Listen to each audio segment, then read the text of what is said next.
ಇದೊಂದು ವಿನೂತನ ರೀತಿಯಾದಂತಹ ಪ್ರಕರಣ. ಈ ಗ್ಯಾಸ್ ಸಿಲಿಂಡರ್, ವಾಹನದ ಬ್ಯಾಟರಿ ಮತ್ತು ಜೊತೆಗೆ ಶೂಗಳನ್ನು ಭಾಳ ದೊಡ್ಡ ಪ್ರಮಾಣದಲ್ಲಿ ರ್ಯಾಕೆಟ್ನ ರೀತಿಯಲ್ಲಿ ಕಳ್ಳತನ ಮಾಡ್ತಾ ಇರ್ತಕ್ಕಂಥ ಒಂದು ತಂಡವನ್ನು ನಮ್ಮ ವಿದ್ಯಾರಣ್ಯ ಪೊಲೀಸ್ ಠಾಣೆಯವರು ಪತ್ತೆ ಹಚ್ಚಿದ್ದಾರೆ. ಇದರಲ್ಲಿ 15/7 ವಿದ್ಯಾರಣ್ಯಪುರ ಪೊಲೀಸ್ ಠಾಣೆಯಲ್ಲಿ ಈ ಶೂಗಳು 4 ಜೊತೆ ಶೂಗಳು ಬೆಲೆ ಬಾಳ್ತಕ್ಕಂಥದ್ದು, ಜೊತೆಗೆ 2 ಗ್ಯಾಸ್ ಸಿಲಿಂಡರ್ಗಳನ್ನು ಕಳ್ಳತನ ಮಾಡಿರ್ತಕ್ಕಂಥ ಪ್ರಕರಣ ದಾಖಲಾಗಿರ್ತದೆ. ಇದರ ಆಧಾರದ ಮೇಲೆ ಪೊಲೀಸರು ಬೇರೆ ಬೇರೆ ಆಯಾಮಗಳಿಂದ ತನಿಖೆ ಕೈಗೊಂಡು CCTV ಮತ್ತು ನಮ್ಮ ಸೇಫ್ ಸಿಟಿಯ ಕ್ಯಾಮ್ರಾದಲ್ಲಿರ್ತಕ್ಕಂಥ ಏನು ಕ್ಲಿಪ್ಪಿಂಗ್ಸ್ ಇತ್ತು ಅದರ ಆಧಾರದ ಮೇಲೆ ಆರೋಪಿತರನ್ನು ಪತ್ತೆ ಹಚ್ಚಿ ಇಬ್ಬರು ಆರೋಪಿತರನ್ನು ಬಂಧಿಸಿರುತ್ತಾರೆ. ಅವರೆಲ್ಲ ಇಬ್ಬರು ಕೂಡ ಬೆಂಗಳೂರಿನವರೇ, ಹಳೆ ಕೇಸ್ಗಳಿಲ್ಲ. ಇನ್ನೂ ಇಬ್ಬರು ಇದರಲ್ಲಿ ಸಿಗಬೇಕಾಗಿದೆ.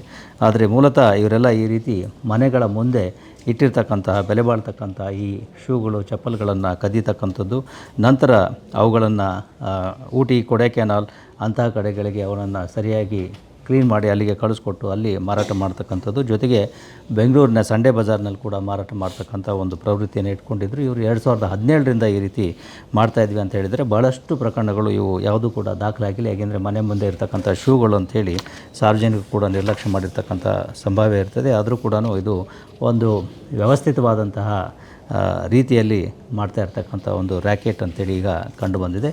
ಇನ್ನೂ ಇಬ್ಬರು ಆರೋಪಿಗಳು ಇದರಲ್ಲಿ ನಮಗೆ ಸಿಗಬೇಕಾಗಿದೆ. ಇವರು ಇದೇ ರೀತಿ ಸಾವಿರಾರು ಜೊತೆ ಚಪ್ಪಲಿಗಳನ್ನು ಬೆಂಗಳೂರು ನಗರದ ಬೇರೆ ಬೇರೆ ಭಾಗಗಳಿಂದ ಕಳ್ಳತನ ಮಾಡಿರುವುದರ ಬಗ್ಗೆ ಈಗ ನಮಗೆ ಮಾಹಿತಿ ಸಿಕ್ಕಿದೆ. ಈಗ ಒಟ್ಟು 700 ಜೊತೆ ಚಪ್ಪಲ್ಗಳು, ಶೂಗಳು ಮತ್ತು ಬೇರೆ ಬೇರೆ ವಸ್ತುಗಳನ್ನು ಇವರಿಂದ ವಶಪಡಿಸಿಕೊಳ್ಳಲಾಗಿದೆ.